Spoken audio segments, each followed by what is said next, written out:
some guy named Roy. He kind of woke us up because he was gar fishing close to where we were camping. He's like, "You guys are camping, big boys nest or whatever." I forget what the gator's name was, but he told us a story about how the kid got attacked, and then the father jumped in after him, and the father got attacked, and they got life flighted out of there. And I was like, okay, sounds like a tall tale. And then I Googled it, and it was true. I was like, whoa. Hey guys, thanks for tuning in to the Deep South Podcast. I'm your host, Desi. And I'm your other host, Mirto. Join us for a conversation about the outdoors, where we talk about our experiences and what we've learned mostly not to do. Pull up a chair around the campfire and let's get into it. What's going on, fam? Welcome back to the Deep South Podcast. My name's Mirto. My name's Desi. And today we have a special guest with us. We've been in talks with this gentleman for a while, and he finally made some time in his busy schedule to sit down via Zoom and chat with us a little bit. Mr. Gatewood Brown, how are you today? Doing great, guys. Thank you for having me on. It has been some time. We've been messaging quite a bit, but I'm glad we were able to figure something out. Looking forward to it.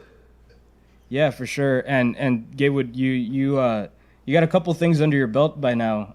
You got the YouTube channel just hit 10,000 subscribers. I'm sure Congrats, that feels, by the way. Yeah, I'm sure that feels good. It's that's kind of like the weirdest thing, because it's easy to look at it as a number, but then I was listening to a podcast and someone tried to put it into perspective. And they're like, imagine 10,000 people sitting in a stadium. That's kind of what it's like. And I was like, whoa, that's really cool. I mean, the bigger the community's gotten, the more unique people I've been able to interact with, and it's been just such a blessing. It's been really, really cool. Yeah, I'm sure. And yeah, I mean, getting there is definitely it's work, right? It's something that you got to work at, and so like Tito said, congrats. That's a pretty big accomplishment. And thanks, guys. Further than that, you also got remote designs going now with 2 bags on the line on the market, right? Yes, sir. Yep. So we launched the backpack earlier on this year. Well, I guess it was only really 2 months ago, and then we just most recently brought the 20-liter roll top made of 420D TPU. Yeah, we just brought that online as well. So the backpacks are completely sold out, unfortunately, but we're looking to do a restock. Those will hopefully arrive in spring 2021.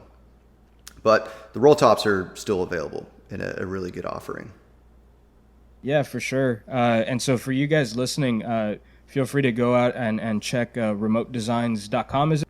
Yes, it's remotedesignsllc.com. And by the way, thank you guys for buying one. I saw that order come through.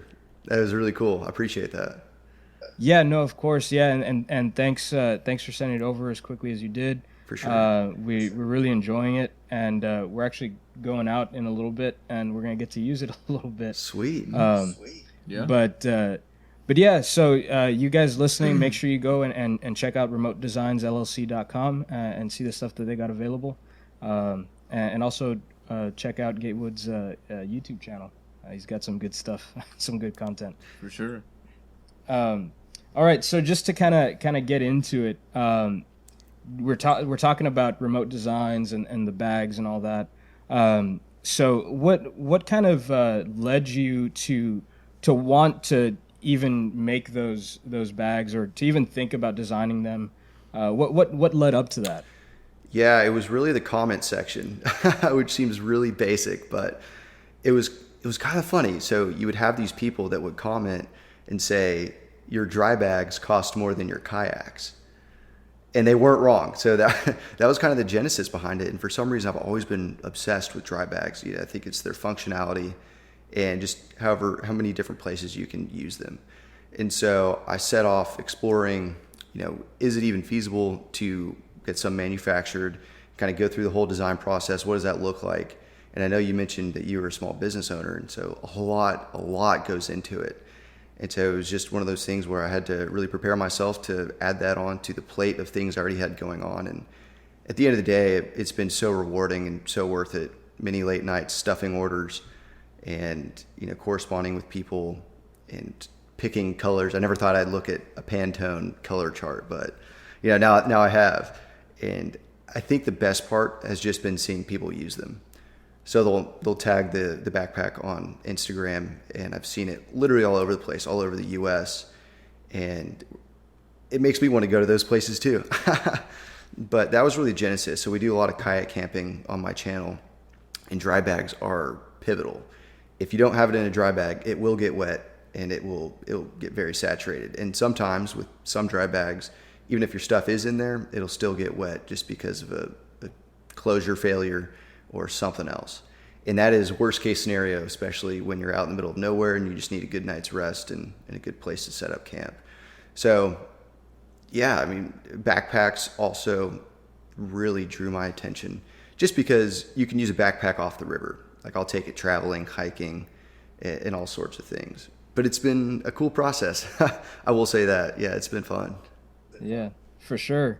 And you designed the backpack yourself? Because I noticed it's just a single compartment, but it's got the waterproof material and the zipper and all that. Was that your own design, or did you kind of take inspiration from maybe a different type of product?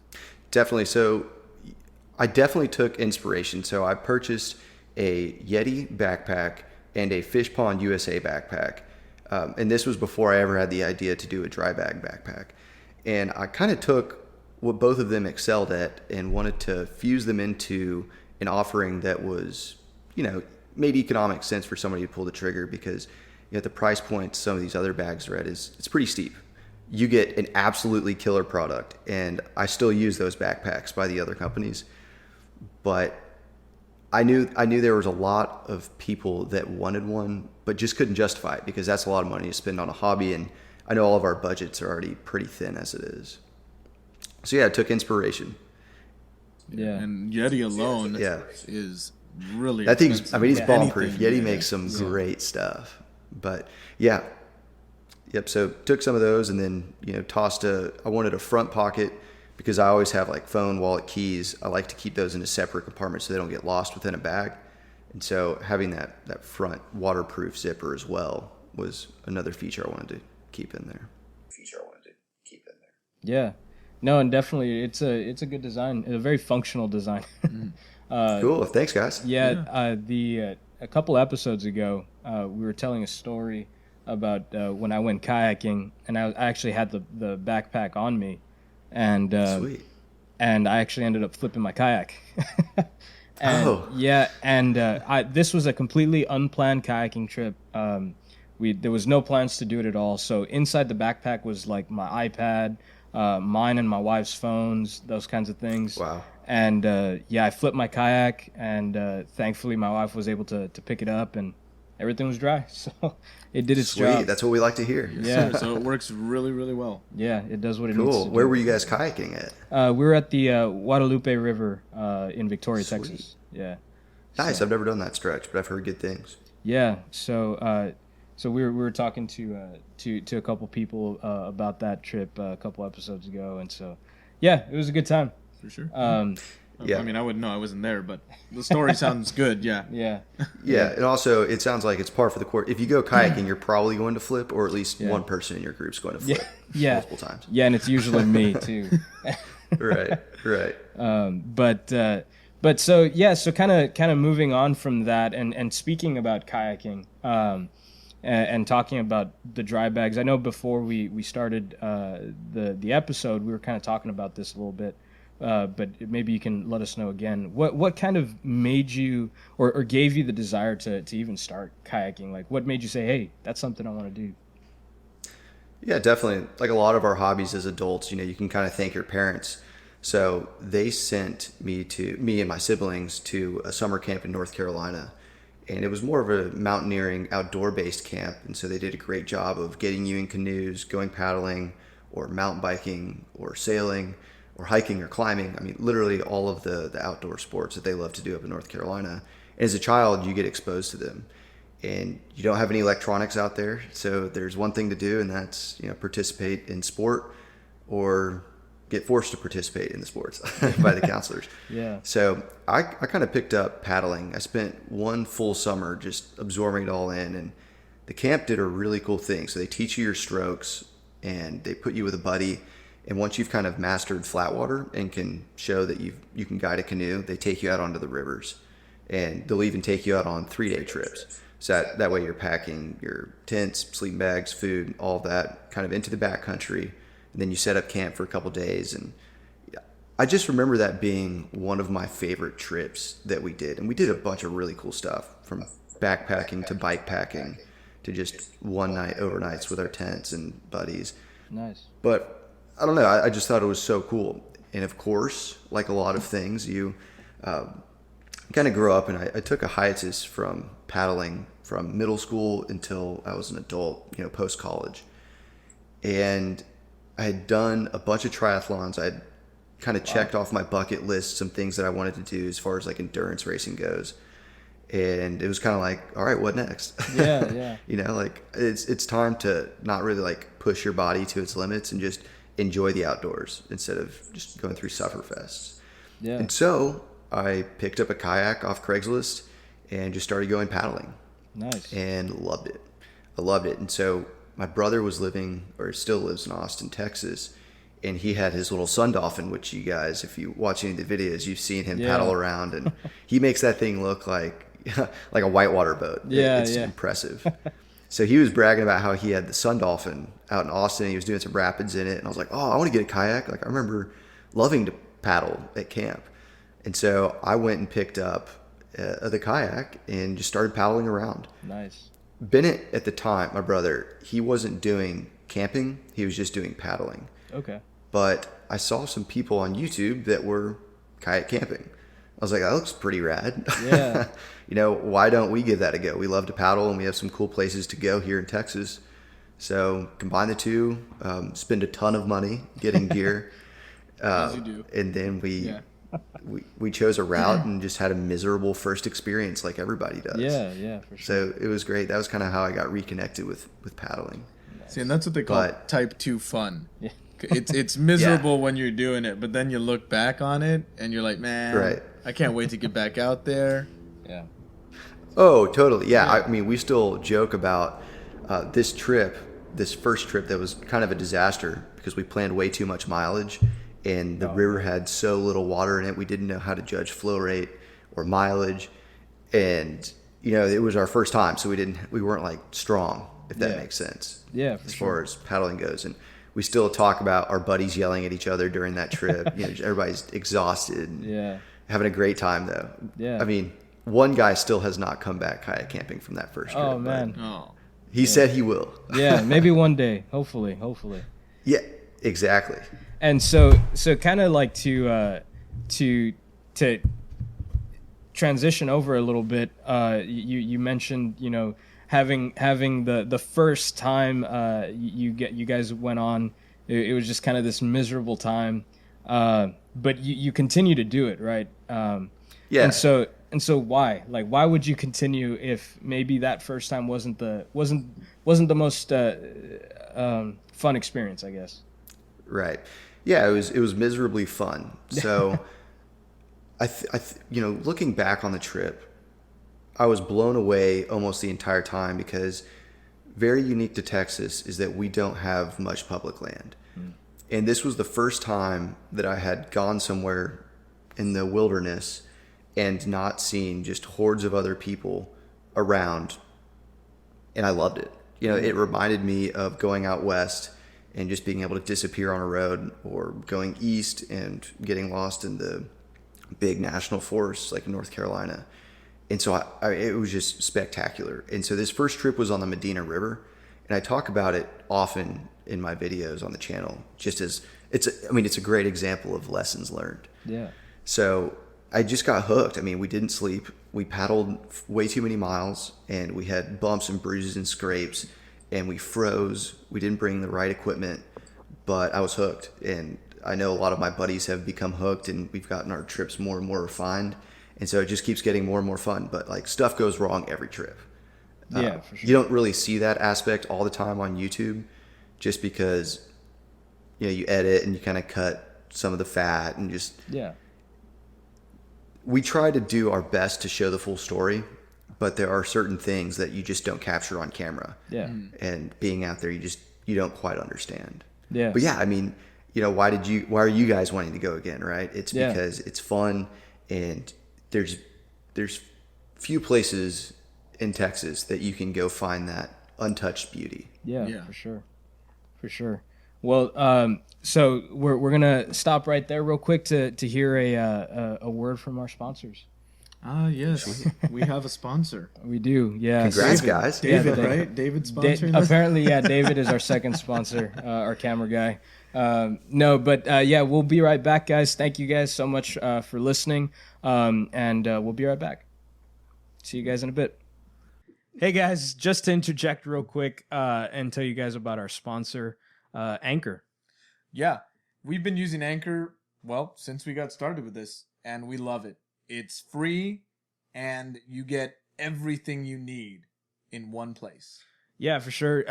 You can record, edit from your phone or laptop, and especially for us, you know, kind of starting out recently, it's just been a really good way to get started.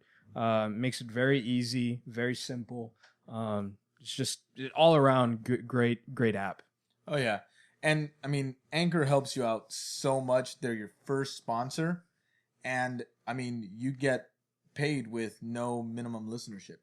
Yeah, you first episode right out the gate, you could start getting paid. For sure.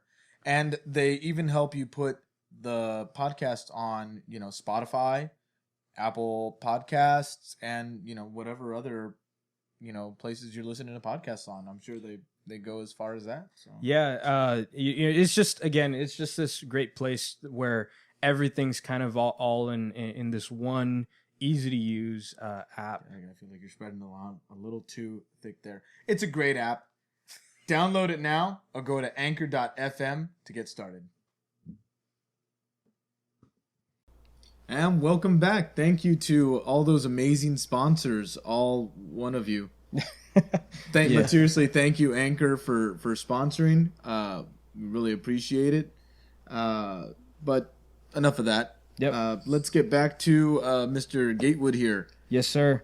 Yeah, so kind of to jump back into where we left off, we were talking about, you know, kind of what led to your kayaking experience and camping or quote unquote yak packing, as we like to say, right? Right. Kind of leading up to that and kind of in the break, we were talking about YouTube and all that kind of stuff. And so I don't know if you've gotten this question before, but how does YouTube affect your experience while going out and trying to enjoy the outdoors? Definitely. You know, I have been asked it before many a times by an assortment of people. And I think it's a really important question. And kind of what goes into it is I love both aspects. So I love going out and paddling just as much as I love filming, editing, and being able to put together a story that I can share with my buddies. And I think that's ultimately what comes down to it. So if you're taking a camera for the wrong reasons and you find that it's burdensome, I would say just leave it at home and take simple pictures with your iPhone or whatever you have. We're Android friendly too. Yeah. You know, it should never feel like a burden when you're trying to escape. And I think that's what we're all doing when we go camping and kayaking, you know, getting out into nature and just kind of escaping. You know, I think a good example is the most recent kayak camping trip I posted. I took my wife, which was really cool. Took her out to the Frio River and we did a little upstream paddle and it was perfect in every single way. But we watched a little bit of the Texas Tech football game, which is where I went. And I had some guy comment down below. He was like, you know, talking trash about watching a football game on the river. Yeah. And I'm like, you know, getting out there should just be whatever you want to do. I mean, it's kind of a la carte. Yeah. My buddies bring their espresso machines. Like, yeah. You know, you don't have to drink cowboy coffee when you're out on the river. That's pretty cool. So, yeah, I always wanted to try that. I've seen a few of your videos as well, and I really liked watching him using that thing. And I was trying to figure out, man, how heavy do you think that's gonna be? Like, do you think I could really put that in my backpack? That, you know, and hike around with that? But I don't know. Maybe if I was kayak camping, definitely. Yeah, the little mocha pot thing, the coffee maker. Yeah. You know, that is light compared to all the camera gear I haul out there. Oh yeah, for sure. Yeah, especially because I'm the one who carries all the camera gear, so I would know. Brother, it's Yeah. It's at least 15 pounds worth when you get for the sure. drone and the camera and the GoPros and the batteries and the external batteries Yeah. and all the charging wires and everything. Yeah. Goodness, my backpack alone is about 17 pounds right now. That's with food and gas and whatnot for cooking. Yeah. Another 15 pounds? No, thank you. I'm okay. See, that sounds delightful. This is going to make you guys cringe, but on our Wilson Creek pack rafting trip, we all weighed our packs before setting off, and mine came in at about 55 pounds. Wow. That's about as much as a rucksack, a military rucksack. Yeah, I felt like a mule. Yeah. And of course, I was with a bunch of ex-military people, so Yeah. they were acting like it was no big deal, and I'm over here with chicken legs, like trying to hike down a mountain. It's like, Yeah. oh my gosh. Yeah. But we had our pack rafts, paddles, life jackets, helmets, drones, cameras, sleeping gear, warm layers, all sorts of stuff. Yeah, for a and- week-long trip, essentially. And for the people listening and watching back home, this was the video you did with River Kings. Is that correct? That's right. Pete Beck over at River King. So he was the mastermind behind that whole project. Yeah. If you guys want to watch good kayaking videos and want to learn a lot, go check out River Kings. He's Yeah. probably the best paddling teacher out there that I'm close with. Yeah. I mean, he really does a good job, and he's a prince of a man, Yeah. for sure. Yeah, no, that's awesome. And it's always nice to continue learning, no matter how far down you get in your experiences with anything. It's always good to continue trying to learn, right? Oh yeah, definitely. Totally. Yeah. You'll learn something new every single trip Yeah, or because you'll mess something up, and Yeah. you'll regret doing that. yeah, or as my grandpa says, you teach an old dog old tricks. Yeah. Right. You learn something old every That's day. right. Yeah. Absolutely. But so kind of like continuing on with that theme, but also bringing back YouTube. And we talked about how heavy the equipment can be and things like that, but always maintaining that positive attitude and kind of, hey, this is what I enjoy doing, right? But has there ever been a time where you kind of just like regret, you just completely regret taking any of that equipment, or you know what, maybe I don't feel like filming right now, that type of thing? Honestly, I mean, sometimes I've regretted bringing so many batteries because I didn't use them, but that's about as close to regret Yeah. bringing that type of Yeah. equipment. Truthfully, guys, like I love putting those videos together so much that every time I whip out the camera, because there's just a beautiful sight, I just get so jacked up about Yeah. it. And so, then I'll film it or just find a creative way to fit it into the story. And yeah, fortunately, I have not regretted, because I do think that would be sad. The day I start regretting it is probably I need to take a break or just leave it at home altogether. But, you see plenty of guys that are putting together videos that'll leave their equipment at home and just go do a weekend kind of away. Yeah. I haven't really gotten to that point yet, but then again, I don't really get to go paddling all that much as it is. So I do leap at the opportunity to bring my GoPro or camera around. I guess there's some like day trip paddles where I might just bring my GoPros instead of the full gear loadout. Yeah. And maybe that's as close as we get to wanting to leave some equipment at home. Yeah. Okay. Yeah, definitely. It can be kind of, I think for some people, it can be kind of daunting, kind of like what we're talking about during the break. Maybe if you don't know how to operate certain camera gear, and that can lead to those types of things. And so sometimes I think it's a lot easier to just, take some time, enjoy the outdoors, and kind of while you're learning on the side. And then once you kind of get to that point, you can kind of start bringing everything along. Right? Yeah, exactly. And these days we all have cell phones in our pocket that can record incredible quality with varying frame rates. So if you've ever thought about wanting to get into it, I would say that is going to be your easiest method to try it out. And then if you enjoy the editing process, because that is, that's the part that people forget. It's like you can film all you want, but putting it together in a video, it looks a lot easier than it actually is. Especially when you have something that's worth presenting to people and putting out there. Once you've reached that point, then I would say get a GoPro, and that can do just about everything you want. And as we were talking about over the break, if I could only choose one camera to take, it would be a GoPro. Yeah. Yeah, for sure. Having something so small and versatile that you can basically just stick in your pocket. Absolutely. It's nice to have. And we were talking about weight a little while ago, and if weight is a big issue for you, GoPro's the way to Right. go. So. Oh, 100%. And if you don't think the GoPro is getting good enough quality, then just go watch the GoPro highlight reel and figure out what you're doing wrong and change your settings or the way you're filming to whatever they're doing. Yeah. Because it is a very powerful little camera. Yeah, and so talking about settings on GoPro, I don't know if you would mind revealing some of your filmmaking secrets, but what kind of are some of the settings you put on your GoPro? Yeah, I'm glad you're bringing this up. A lot of people do ask. Chest cam that you guys see a lot, kind of paddling, seeing the arms and everything. Yeah. I usually keep that at 4K 60, and that's on a GoPro Hero 7, 8, or 9. Mm-hmm. Kind of applies to all of those. Yeah. That'll be 4K 60 so that I can slow it down if I need to, but most of the time it's kind of just regular motion. And that, I don't know, I've just always loved POV on a kayak. And I use a really basic, like a floaty grip that I have the GoPro attached to, and I just wedge it in between my life jacket and my chest.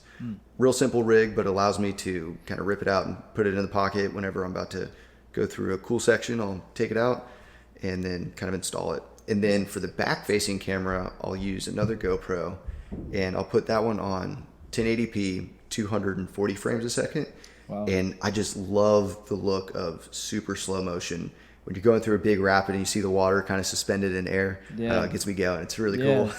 Yeah, no, so for sure. I'll usually keep that there until dark because GoPros are just terrible and like when there's no light. So yeah, that's probably one of the only downsides to GoPros is the low light. That's something I didn't know, but again, I'm not the camera guy. That's your thing. Yeah. Yeah. No, and so kind of continuing on with that. Talking about the camera gear and all that, what would you say is your ultimate goal with your YouTube channel? Putting together these videos, and you kind of were talking about how you enjoy the story, but what would you say is your ultimate goal by presenting these stories for people to watch? Yeah, it kind of started from just putting together videos to send around to the buddies and get their comments about it. Be like, oh man, what a fun little recap. And whenever we have people over to our house, we always watch them. And just a really cool way to share that with, at that time, it was just a small community of our buddies.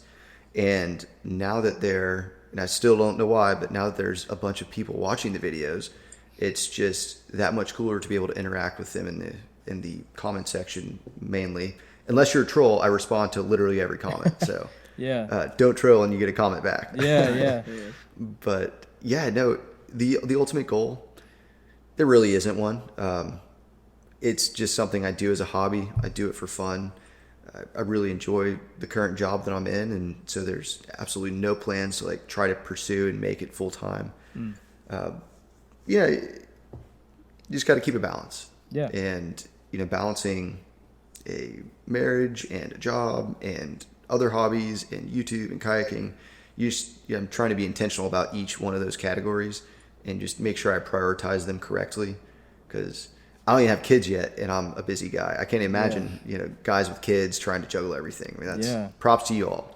Yeah, no, for sure. I'm recently married as well, and no kids yet. But congrats. Yeah, thanks. But yeah, I can testify to the difficulty, or I shouldn't say difficulty, but it's definitely busy. Yeah, no doubt. And I also think it's really cool that the YouTube channel has introduced me to cool friends, friends that I now call close. They were once internet strangers, and now I call them on the phone or get phone calls from them. And also being able to do something like remote designs, designing outdoor gear is something I've always wanted to do. I've just never really seriously considered it because there was no outlet to pursue that, or I hadn't discovered it yet, and it's allowed me to go down that path, and it's been very cool. Yeah, awesome. And so with all that in mind, again, we talked about how you're based out of South Texas, right? That's right, Houston, Texas, the swamp capital of the world. Yeah. Do you frequent a lot of the swamps around there?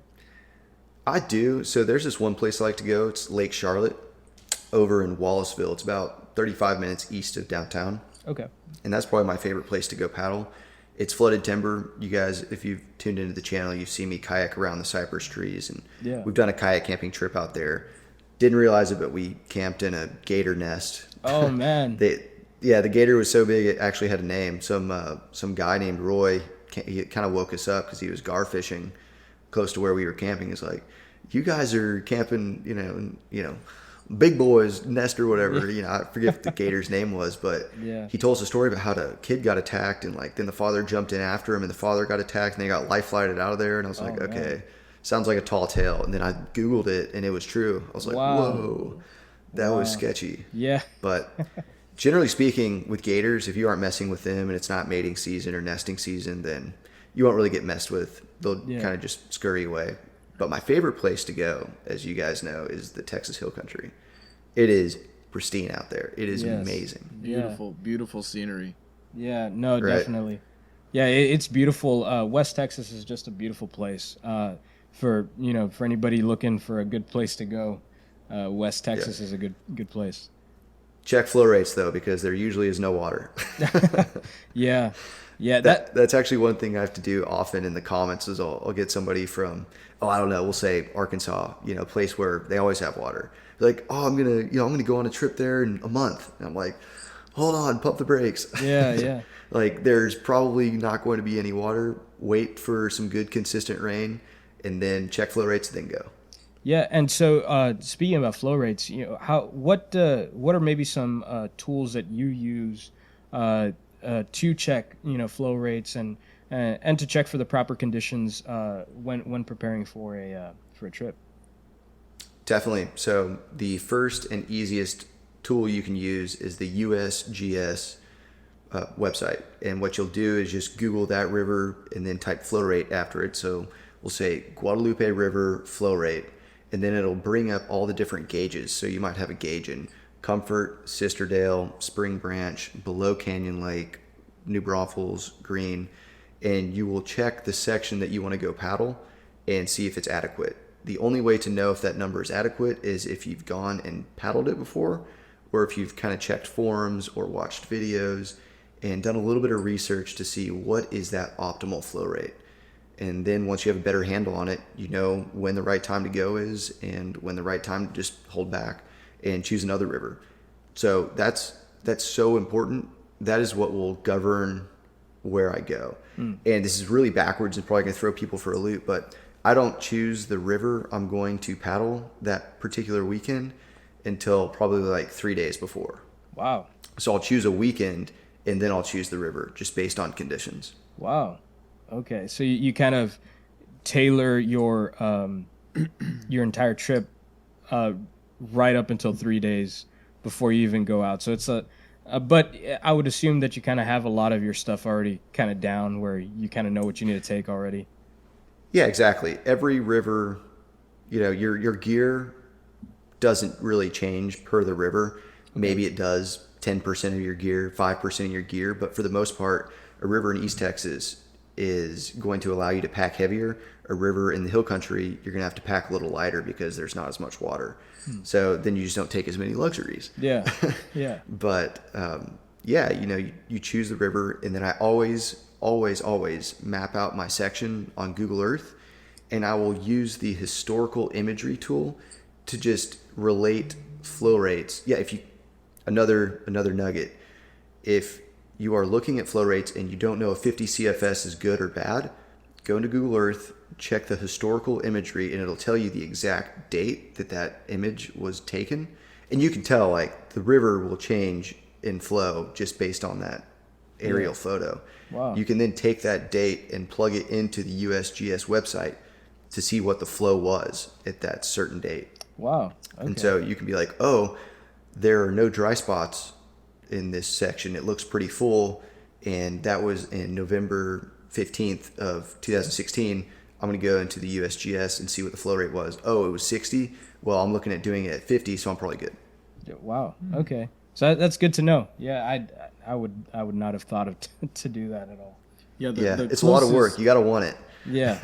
Yeah, the closest we've come to doing actual kayak camping is we have the Arroyo Colorado here in Brownsville and Harlingen area, Right. and that goes all the way out to the coast, and we really just kind of paddled around in there, and then just kind of hung out at a camp spot. So Right. really it's a very different feel, because other than that, if we're not in that area, we're in the bay at South Padre Island. Yeah. So Right. it's very different Makes sense. conditions. Yeah. Yeah, and definitely, the region you're in, it changes, kind of what you have available to you, And so 100%. at least for us. And so yeah, and doing rivers is it's definitely a whole different beast compared to just Right. kind of going out to the bay or something where the waves aren't too choppy, they aren't too Right. big, So it's a Yeah, because with rivers, you have to figure out how you're going to get back to the takeout or the put in. So yeah, definitely. Flatwater has this place, though. It's probably, I would say it's more geared towards fishing, Yeah. or you're going to be touring around. And so you'll have a completely different type of kayak and just trying to cover miles. Yeah, definitely. And so, kind of, talking about that, what would you say it's like camping in South Texas? Maybe for some people who aren't from South Texas, who are thinking about coming down, kind of like what you were saying earlier. But somebody from Arkansas maybe wanted to come down here. What's a tip or what's an insight you'd give these people thinking about coming down here? Definitely. It's much different. We aren't paddling through parks or national forests. We're generally paddling through ranches. And you kind of just have to imagine yourself, every time you're going to stay somewhere, you have to make sure it's legal. And you have to really study up on Texas navigability law. I can barely say it, but that is most important. If you want to play it safe, just camp on an island. And as long as you're surrounded by water on every single side, you should generally be good to go. But you just got to keep in mind, like, this is somebody's backyard, and treat it how you would want to be treated. We've literally never had an issue.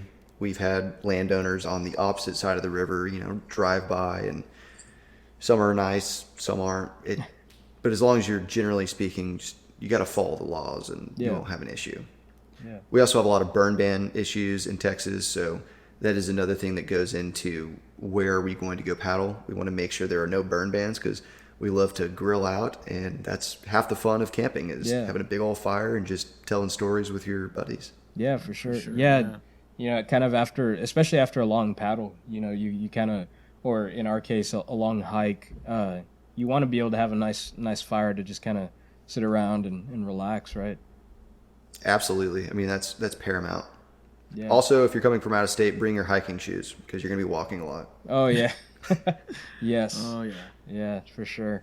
And so, also, what's maybe some tips or tricks that you would recommend to anybody who would be camping in these same conditions, whether here in Texas or maybe somewhere in a more desert region or a more humid region, maybe like in Florida, where there's similar climate conditions, but yeah, maybe they're not used to camping or kayaking in a place that is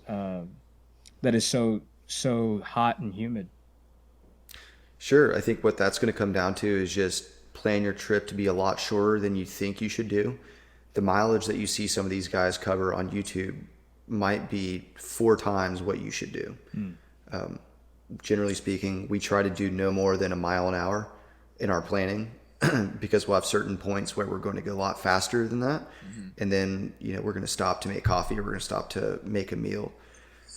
Pardon me, guys. Yeah. Very good. Yeah, so I think you plan for the weather. We generally don't do a whole lot of overnight paddling during summer, because there's no water in the rivers, and also it's hard to sleep well. And there's no reason to go out there if you're not going to enjoy it. Yeah. So sweating all night is just never something I've really enjoyed. I mean, if it's been a long time, then yeah, we'll go.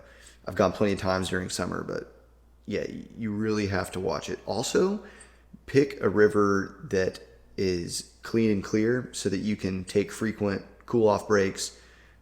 a muddy river during summer isn't very appetizing to jump in and then Yeah. crawl into your sleeping bag. So Yeah. Florida has some incredible springs. A lot of these states have beautiful rivers. You just kind of got to look for them. Yeah, But for sure. Yeah. I hope that kind of answered the questions. I know that was, you plan for the weather, check forecasts, try to not cover too many miles when it's very hot outside. Conversely, during winter, I would say don't cover as many miles either, because you have a whole lot less sun to work with. It gets dark very early. We actually went last weekend, so Nice. it's still fresh on our mind. I mean, it gets dark. You want to be set up by 4 o'clock often, Yeah. and it can get cold. So bring a lot more gear than you think you'll need. Yeah, and you kind of talked about maybe stopping every so often to drink some coffee, Right. kind of relax. Is that a usual part of your trips? Is that something you do often? Every time. Yeah, yeah, Yeah, it's we're not out there to see who can cover the most miles. yeah, That's never been what we're about. We're about going to a really beautiful place and taking it all in. Also, we have a very diverse crew and what they're looking out of a trip. So some of those guys, like, they love nothing more than making intricate coffee in a riverbed, in a beautiful place, and having afternoon espresso. yeah, Other guys want to cover as many miles as possible, while also, having nice stops. Yeah. So you really just have to find the balance of your group and get to the middle of what everybody wants, so that way everybody has a good time. And the quickest way to make everybody mad is to have to paddle too many miles. Yeah. And then everybody's cranky and tired, and you're setting up camp after dark, and yeah. it's just exhausting. Yeah, for sure, for sure. Well, Gatewood, thank you so much for joining us today. We really appreciate you taking some time out of your day to talk to us. Guys, it's my pleasure. Thank you all for coordinating this up, and I can't believe time's already out. That was fun. Yeah. Time flies when you're having good conversation, right? Oh yeah. Absolutely. Yeah. Well, guys, again, remember to check out Gatewood's channel, Gatewood Brown, on YouTube, and check out his gear at remotedesignsllc.com. Is there any other social media that you'd like people to check out as well? Luckily, I have a weird name, so if you just search Gatewood Brown, everything will pop up. Instagram, YouTube, those are kind of the main ones. Yeah. But yeah, guys, thank you so much for having me on. It's always fun to talk shop and discuss gear, trips, tips, techniques. Enjoyed it. We'll have to do this again. Yeah, for sure. yeah. And we'd love to have you on again at some point. Guys, don't forget to continue liking, subscribing.